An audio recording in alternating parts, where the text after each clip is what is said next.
Hey, welcome to weekday coronavirus-driven mind stuff. My name is George Ortega, and it is Wednesday, July 1st, 2020 at 10:53 p.m., and this is episode number 59. Hope you had a good day, good Thursday. I felt bad about yesterday's episode. I mean, I went on a rant on everyone, and it's not that what I was saying is untrue or inaccurate, because I mean, if you eat beef and chicken and pork and drink milk and eat cheese and all that, you're being very, very evil. That's the reality, because of the way these animals are treated. Basically, what you're doing is you're paying people to breed these animals for you in a way that, it's very inexpensive for you.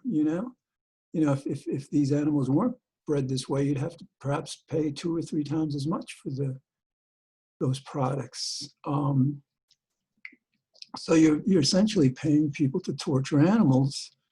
And it is worse than slavery. As bad as slavery was, and as bad as the Holocaust was, it's worse than that. It's like 60 billion animals a year. And, that's the world we live in. That's the people that we are, well, that you are. I mean, I'm not going to put myself into that category. I've been a vegan for over 15 years, vegetarian since '92, and but there's here in the United States, there's only 2 or 3% of us who are vegans. So essentially, you're surrounded by people who believe they're good people, but aren't. And it's like, sometimes you try to determine, well, why is this happening to us? There's this Rabbi Kushner. He wrote a book, why bad things happen to good people. I mean, give me a break. I mean, the reason is because, quote unquote, good people are not nearly as good as they believe they are. That's the reality. And all right, so this is something, and it's like, I'm not going to lie to you. Yes, you're really horrible. You're a horrible person if you're eating meat and dairy and eggs. But here's the disclaimer, the caveat. It's not your fault. It's not your fault. You didn't create yourself. You were raised in this really immoral society. We all pretend, especially in the rich countries, we pretend to be good while ignoring climate change, ignoring the poor countries, ignoring the fact that we abort, we kill as many unborn children each year, between 50 and 60 million, as die of every other cause combined. I think that's that's pretty evil. That's just the big stuff.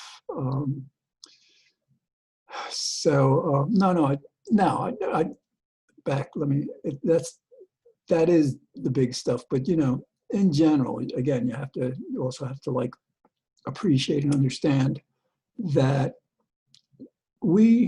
for the most part, we try to be good people. You try to be a good person. Whether you're raising a family or whatever you're doing, you try to be good. But again, I raised this analogy before. It's kind of like a slaveholder, and I think people are understanding how bad slavery was, because we're taking down all those monuments. So imagine yourself as a slaveholder, and you go to church every Sunday, or synagogue, whatever, and you believe yourself to be a good person because you have no idea how wrong slavery is, and that's the problem now. I mean, it defies understanding, though, because I don't think there's a person over 20 who hasn't seen, at least on TV, commercials, snippets, these video clips of the horrible conditions that these animals live under. I mean, chicks, I don't know if they're a week old, whatever, they get their beaks, clipped off. And their beaks, it's not like, it's like there's no pain sensation there. There is. The little piglings get their tails clipped off. Cows get branded, and this stuff happens without anesthesia. I mean, this is like, and that's just like, then what they go through is beyond horrible. And so, so why am I telling you that you're so evil? Well, because if you believe that there is morality, if you believe in God, then you understand that we get rewarded or punished according to what we do, what we don't do. And if we're that evil, how can we not expect this coronavirus to be destroying our economy, to be sheltering us in for months at a time, keeping us away from each other, from things we would otherwise be doing. I mean, like, and we get this. It's no, like people commit crimes, people hurt people, and we say, yeah, they got to be punished, send them to prison, send them to jail, fine them, whatever. We get this. But when it comes to us, afflicting 60 billion animals, it's kind of like we have amnesia, or just like, brain fog. We just like, huh? No, that can't be bad because I'm doing it, and everybody I know are doing it, and we're good people. We abide by the law. Yeah, well, the problem is the law in this case is evil, just like it was lawful 250 years ago, or 150 years ago rather, for slavery to exist. So, all right, well, I mean, I'm going through a kind of an evaluation of my, I mean, what am I doing here among all you evil people? Because really, I mean, like, and it's kind of sad, it's pathetic, because I spent about 35 years trying to come up with answer after answer, project after project, strategy after strategy to help you be better people,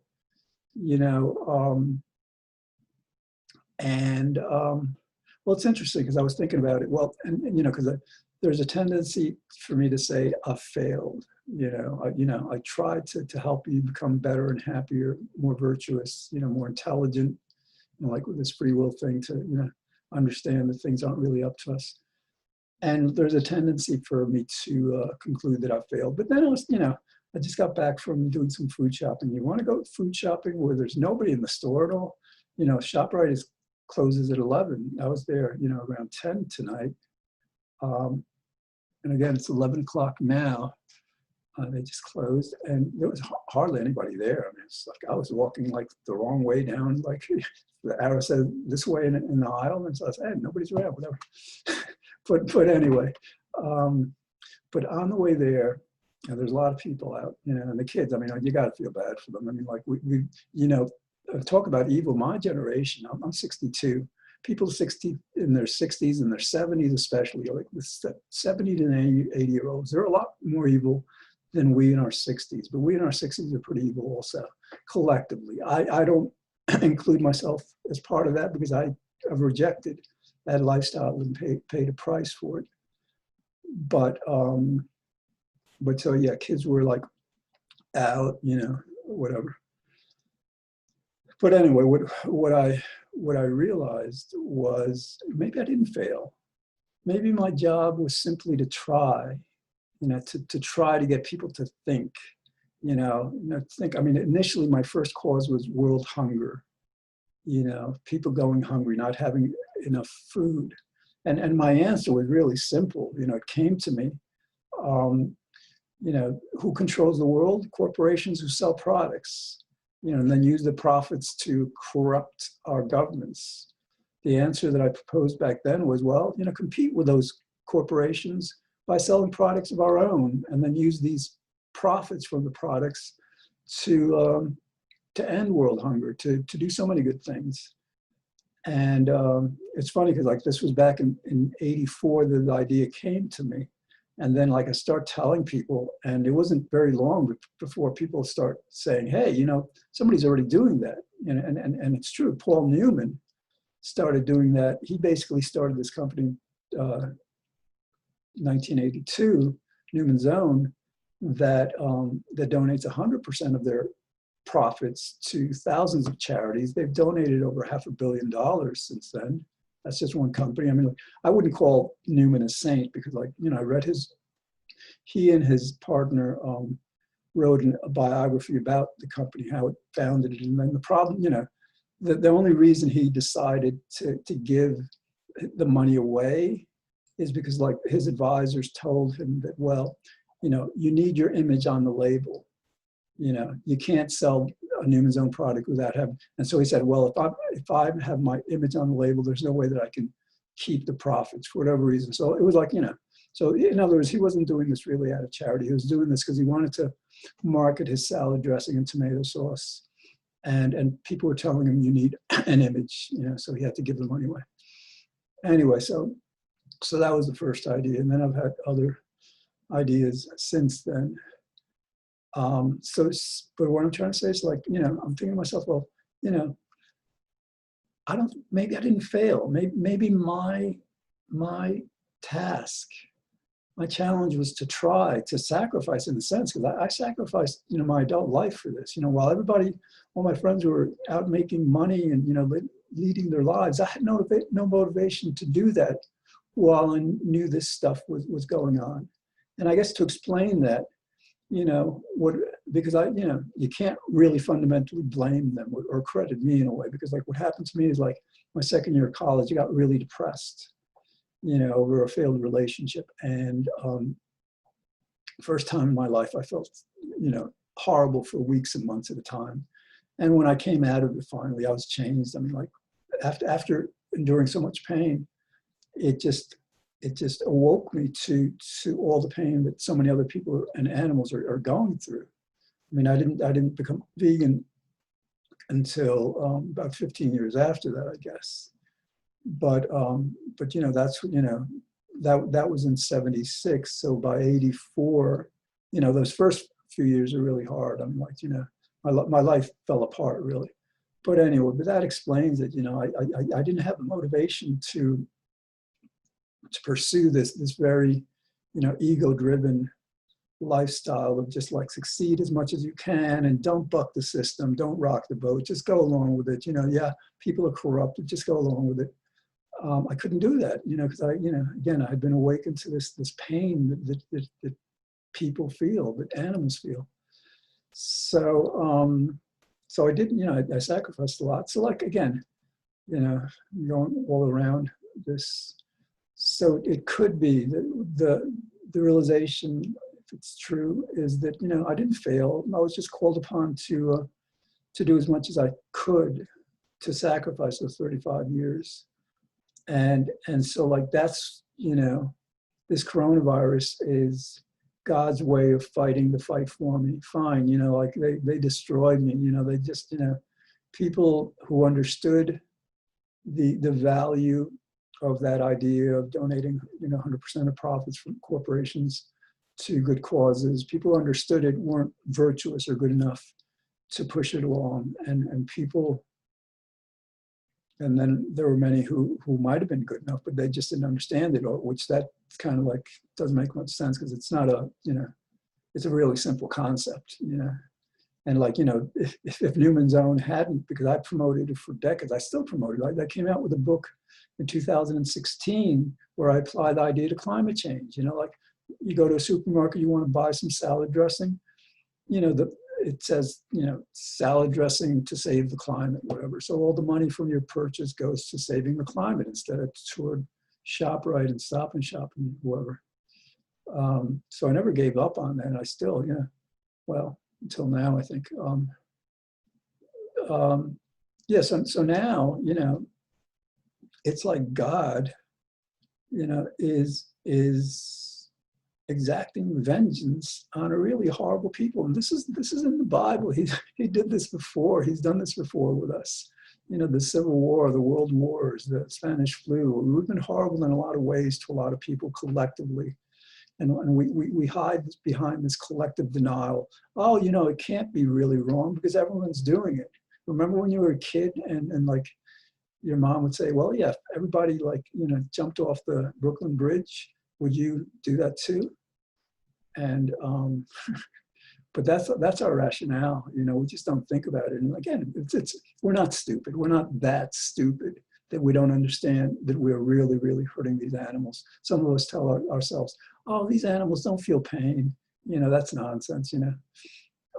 We know they feel pain. We just don't care.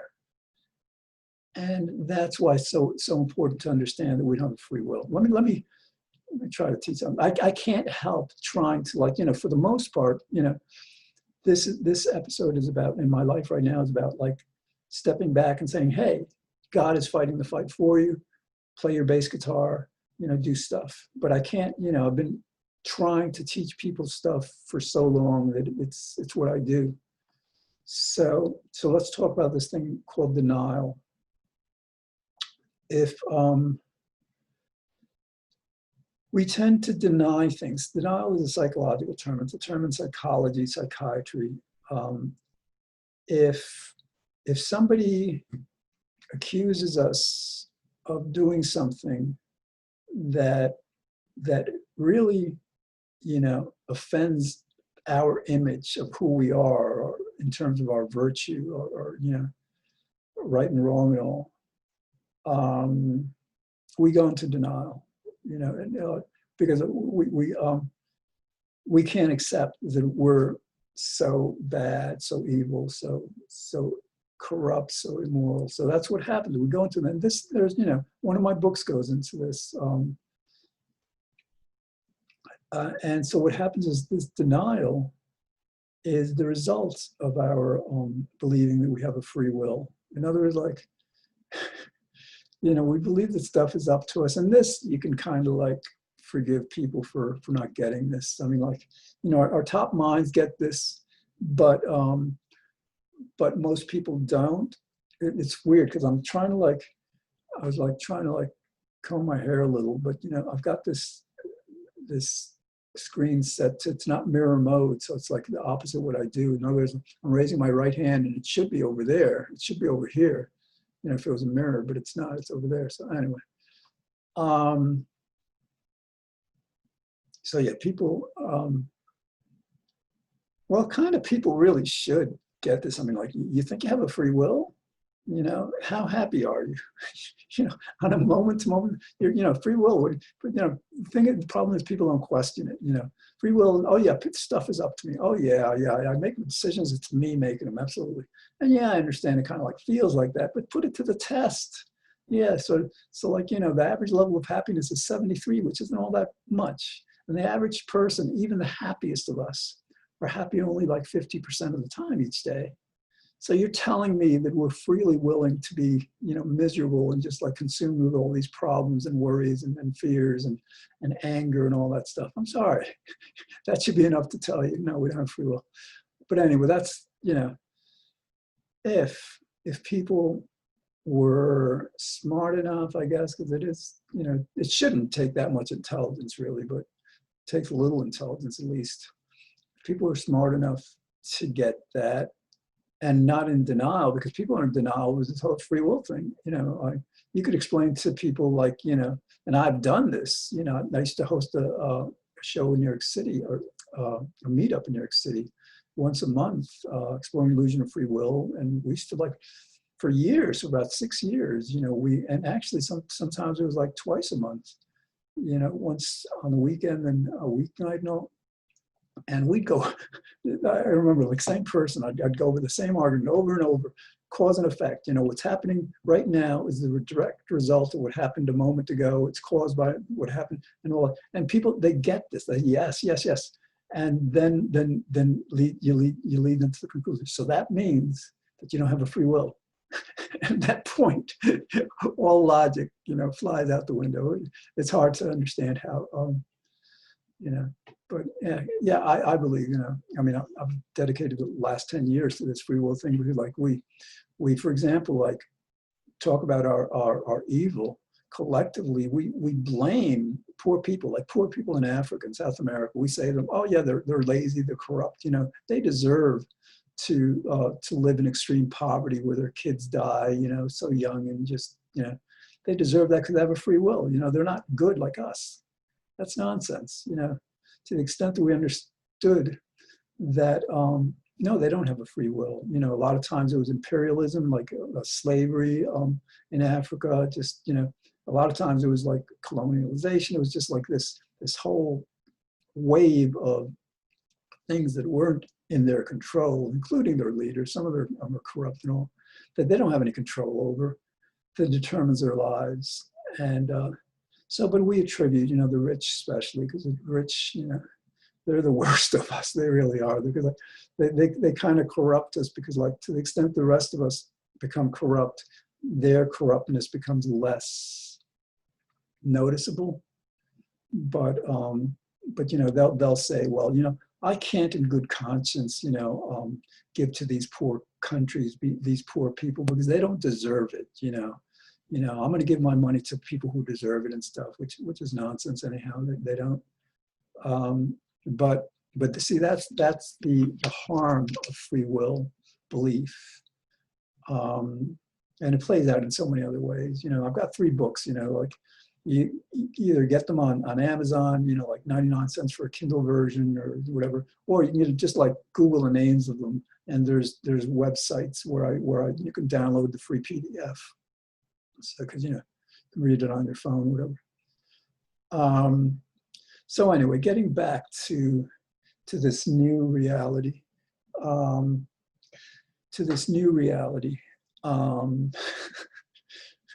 well, let me show you what I did today. This is like so cool. I'm taking a Fender Squire that I had, and I'm making a bass guitar. See, this is like an electric guitar, right? So what I did is today, I drilled those holes. Those are bigger holes, like with these 4, and they're like that because they had to be. See, like on the back, you had to like, I had to screw them in a certain way.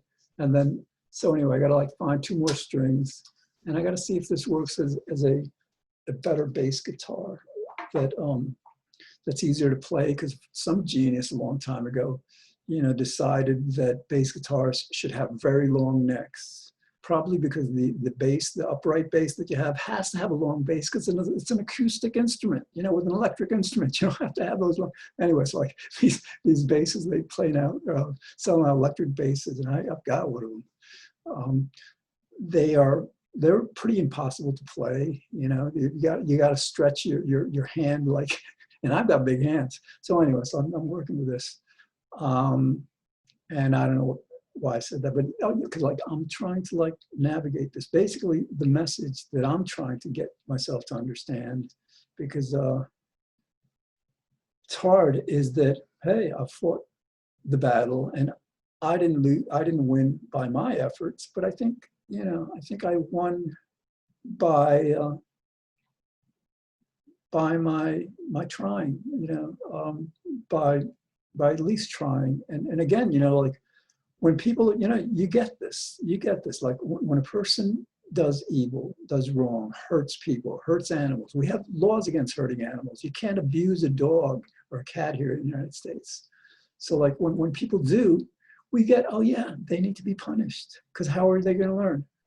That's what's happening to us as a collective humanity, because this is like the United States, Russia, China, you know, everywhere. There's not a country that doesn't treat these animals horribly, really. So it's all of us, rich countries, poor countries. And yeah, if you believe in God, if you don't believe in God or justice or anything, that this is just an accident, this is all random and stuff, well, you know, good luck with that, I guess. But because, like, you know, but you know, 80–90% of us believe that, it plays out in our lives. And come on, you do good, you know, you do certain things good, and your life goes well. Now, sometimes we don't know that we're not doing, or we're afraid to face, or we don't want to face. We don't connect the dots that we're doing bad. For example, like when we meat and dairy and eggs, well, especially with meat, I mean, like heart disease is the #1 killer of people in the United States. And the #1 cause of heart disease is meat consumption. So this is like God saying, hey, you shouldn't be doing that. And if you continue doing that, I'm going to kill you. So that's what God is doing. Again, so what I need to do is just like, and the other surreal thing is like, this is something that I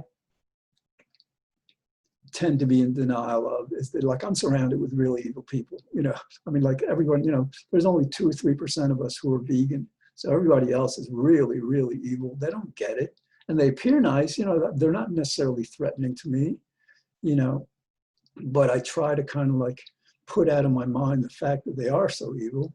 I mean, if they were slaveholders, for example, I'm not sure I'd feel so great about them if So anyway, so like it's I guess what I'm trying to say is like I'm shifting my life from trying to continue to teach people to do right to saying, hey, God has heard my plea, the plea of so many of us who get this, that, we shouldn't be abusing these animals, that we should be much better people. And God has taken this into God's hands, and it is doling out the punishment that needs to be doled out so people can repent and reform and stop being so cruel, evil. So anyway, so like 1 minute and 30 seconds left to go. So yeah, I don't like, last night I really felt bad today because I really ripped into you guys yesterday, and I don't, I mean, I'm not in. I generally don't do good in relationships. A lot of relationships involve a lot of drama.